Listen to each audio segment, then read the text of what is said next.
people, helping others, and our guys do an awesome job, as I said a couple weeks ago, of really helping the community out, and our Bears outreach.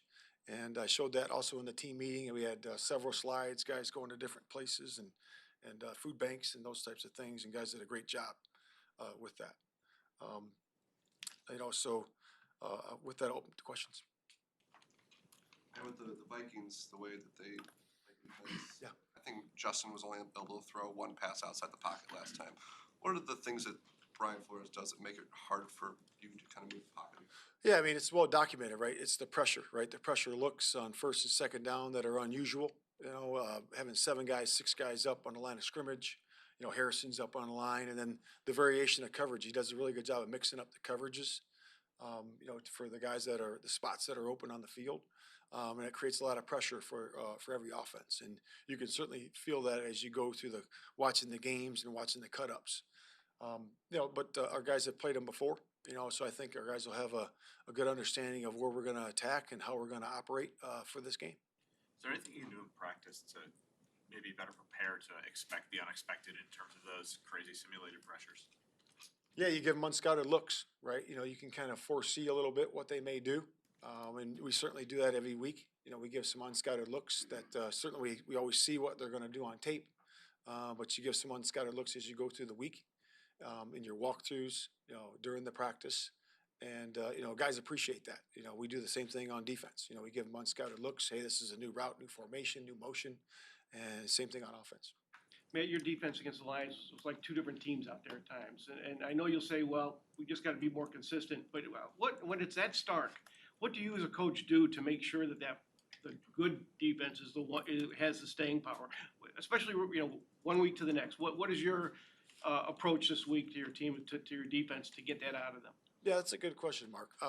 It's about consistency, right? So it's about, we call a cycle of the snap. And I know that sounds rudimentary, but, for a player to make production and to play well inside the scheme, he has to get the call, right? And he's got to align, right? And then he's got to get in his stance, right? And he's got to read his keys, right? And got his eyes right. And then he's got to play football with great technique and execute his job. So that's everybody on the field, and that's all positions. And then when you have good execution, you have that along the line, right? So it's all 11 of us doing their job at the right time and doing it with violence and doing it with speed. And that's when you have a good product on the field, so that consistency, is really the measure of good execution. But that emphasis is something that you've probably been doing from day one of last year. I've been doing that my whole life. Is there anything you do differently this week to make sure you get, because you've been emphasizing it and you still have those letdowns? Yeah, you just got to really hone in and do a good job with, coaching the details and guys wiring into the details. And that's what you do. You always got something where you got to fix or something you got to work on, as a coach and as a player and, really as a human being, right? So you got to really focus on the details of that and make an emphasis of it. And that's how you get better. Matt, how important is it over these next 6 games for Justin, for you guys in your evaluation of him, to see him come through when the game's on the line, kind of like the situation that didn't happen at the end there in Detroit? Yeah, I think that's really for our football team, right? So we're playing a lot of, we're doing a lot of good things in a lot of areas of the football game. To start the game, the run offense, defense, the third down offense, defense has been good at times. The situations have been good, right? And it's not been perfect, of course, but it's been improving and it's been better. And the guys see that and feel that, and you can see that in our games too. We're having leads on people, and now the part is about finishing, right? The finish part. Well, what is that in the NFL? That's about 2-minute offense, right? 2-minute defense and 4-minute offense and 4-minute defense. So you have to really do a good job with that. And that's where we have to improve as a football team, not just Justin. Really, it's us as a group. And that's where I think we take the next step to finishing games. And, of course, we've done that in some other games. But again, we got to do that versus quality opponents. How pleased were you with Nate Davis after he missed about a month? And also, what were your thoughts on Tevin moving over to left guard? How did that work out? Yeah, a couple of guys came after a month, right? Justin Fields is one of them. Obviously, I think that he played really solid in the game, did a lot of good things. Nate's another one that came back, and he was solid in there, right? He graded out well.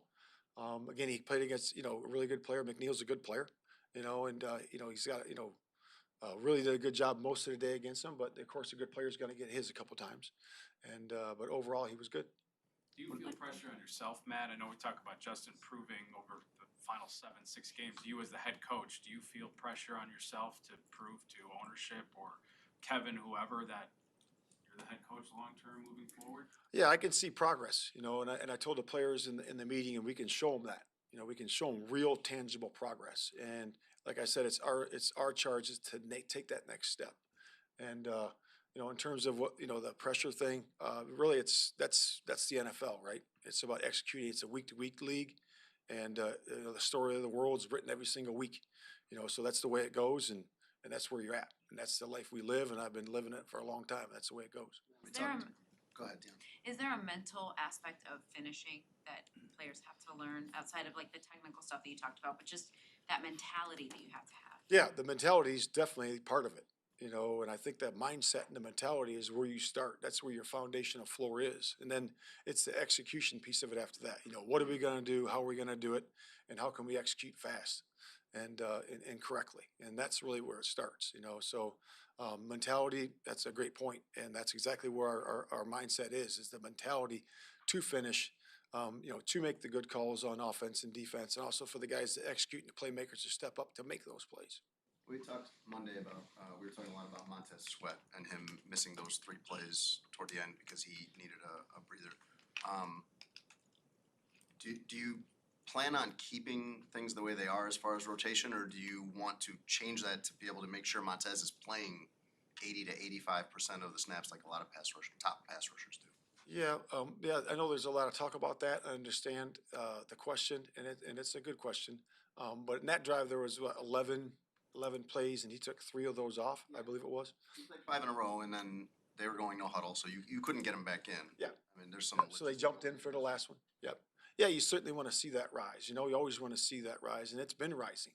So based on what he's done in his career to what he's doing with us now, it's risen, right? 8-9%, whatever that is. It's going to continue to rise. I think the way we practice and the way we do things, I think he will be in there more as we get going. And of course, we want him in there on critical downs, third downs, 2-minute, all those types of things, and he will be. Do you feel, was that something you guys identified when you were scouting on his history to trade him? Or to trade for him rather, I should say, that this was something we're gonna wanna boost with him, is a little more endurance, ability to play more? Yeah, you always want your best players playing more, in the critical moments. And, certainly we look at that and we want that. And going forward, we're going to obviously want more and more out of that, so you always want that. What number of snaps? It's probably more the total number of snaps than the percentage that is really like a gauge of what he can handle. What do you think is a number or a range of snaps that he can play really effectively? Yeah, I think you just keep looking at it. I think it depends on the drive. Is it, the drives matter, right? Is it a 15-play drive? Is it 8-play drive? Do we go? It's always great when we go 3 and out, right? That's easy.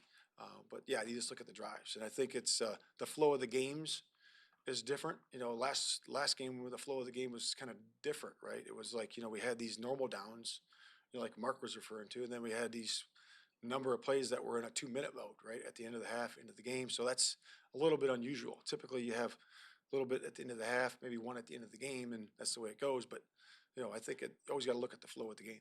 Do you try to make a conscious effort though? Like if you're in a critical situation, game's on the line, and as a coach, like my best players need to be out there in that moment. Do you have to adjust, or you understand like this is the flow of the drive and this is where the rep counts are right now? Yeah, but I'll go back to what I said. Definitely you want your players out there, but when you're on 11-play drive and a player comes out to get a blow for 3, then he comes back in, that can be expected for sure. Man, Edmonds played 41 snaps. Is it fair to presume that he will be back more towards a normal number in the second week back from the injury? Yeah, we're hopeful there. It looks good. So last week he was obviously questionable at the end of the week. He had the knee deal in it. So for him, it was he was on a pitch count. We're working through him. I commend him. He worked out before the game. And then he was, the trainers came to us, say, hey, we need to have him rotate, with Sandman. So, and then we just did that, and that was the rotation. He came out of that game fine, right? I mean, yeah, the injury was not. Yes. Yep. Is there a point though when kind of going back to the Sweat conversation, like he wasn't in on that final drive. Right. Is there a point where you're just like, pitch count be damned, I need my best linebacker out there? Yeah, you can do that, but you wanna make sure that you're, you gotta be mindful of the health of the players. I think that's important too. So Matt, knowing that Tremaine was on a pitch count, how did you decide how to divvy up those snaps, knowing that if it came down to a final drive, he might not be out there? Yeah, you look at it, right? You look at it, right? So there was 2 2-minute drives, right? We were hoping it was gonna be one, right? And then we were gonna either finish it there on defense or the 4-minute offense would finish it, and then we end up getting back on the field. So at that point, we put Sam in, and we feel great about Sam Moore. Sam Moore's been playing great football. He's making a lot of plays on the football, and he's a good player. You said Sweat needed to come out in that late situation. Would you tell him not to? Would you tell him, no, we need you in even at, even if you're tired, or do you leave it to the player in that case? These are pro athletes, right? And they played a lot of football. So, you leave it to him, when he's exhausted, needs to take a play or two, you let him do it and then get back in there as fast as you can. When there was a stoppage in play, whoop, get back in there. And I think that's always the best practice. Some guys stay out there and, they just want to stay out there, and you can clearly see that they're tired and their effectiveness goes down, right? So you want to keep your rushers fresh. And that's just the whole mode of doing that. Did it turn out to be particularly problematic for you guys just because, the reason he's here is because you guys hadn't gotten much of a pass rush going. So the drop off from Montez Sweat to whoever's coming in for him is significant. Correct, if they're both, fresh. If they're both players are fresh, for sure, but if the guy's, he's done, his level down in terms of his energy, right? Because went 8 plays in a row, or 5 plays in a row, or 6 plays in a row. Let's get him out for a couple plays, get a breather, come back in. So We saw But Terrell when you- Smith work in there a little bit. Was Terrell Smith, he rotated in a little Yep. bit. Was Tyreek dinged up, or what went into that rotation? no, just the rotation. He's another guy that's coming off a break, and and we got him back in there. He's been practicing really well. We like Smitty a lot. We like Tyreek, and it's for us being able to get those guys in there, those young corners in there, is important. Just like we did with Gordon last year, just like we did with Brisker last year. The development of those players, and in the secondary are real important to us, and Smitty's no different.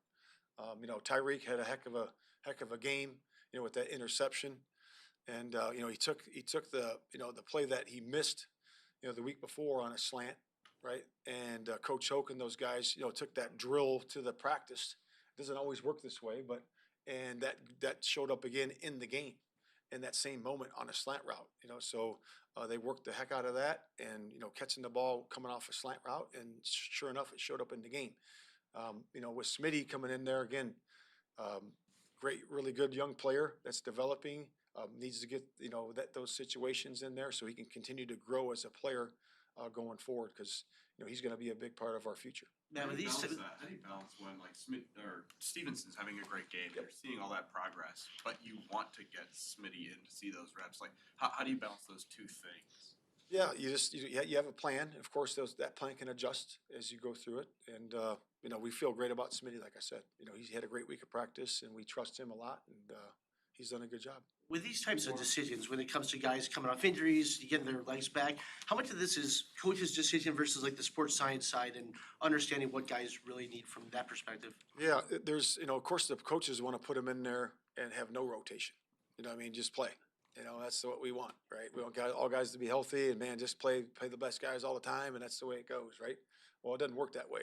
We're dealing with human beings, and they're coming off of injury, and their endurance sometimes isn't what it is, where it needs to be. They need to get back in game shape, so to speak, and you have to have that balance. You got to meet with our performance staff, our training staff, which they do an excellent job of getting the guys back, and we just got to listen to their feedback, and then really talking to the player, where he is with the feedback, and he visits with the performance staff, and then we make a good decision. And we have to stick to that, because we are bringing guys back in from long breaks, bringing guys back in from injury. Matt, When you looked at Khalil Herbert's performance on Sunday, what was your assessment? Did you feel like he was still shaking some rust off from his injury? Yeah, Khalil's going to be fine. He's going to be in there, and he's going to get the looks he needs to and he's going to come back with great strength this week. And certainly Khalil, wanted to play better there, and again, he's going to be great. He's going to be great. He's a real good runner for us, and he's made some big splash plays for us, and he's going to continue to do that. Matt, Javon had a handful of pressures and like a 23% win rate. For him to have that kind of game against a really good offensive line, what does that tell you about where he's at in his development? Good. You know, he's really doing a good job. You know, I think the one third down, you know, the one we almost picked to go for the pick six there. I think that he's doing well. He's getting his pads down. You know, the biggest thing for me is he's taking big steps. The approach is good. You know, the steps towards the quarterback. They're all everything's pointing towards the quarterback, his toes, his hips, you know, and everything's there. And he's really attacking the line of scrimmage. That to me is what I see. And he's playing with length. You know, with a guy that's that long, with the interior players, you know, the centers or the guards are typically not as long, and him to play with that length there is really impressive. And when he does it right, it looks right. You know, because you have a big man dent in the pocket, you know, and then the vision of the quarterback now is diminished. And you certainly saw that, and he's going to continue to progress.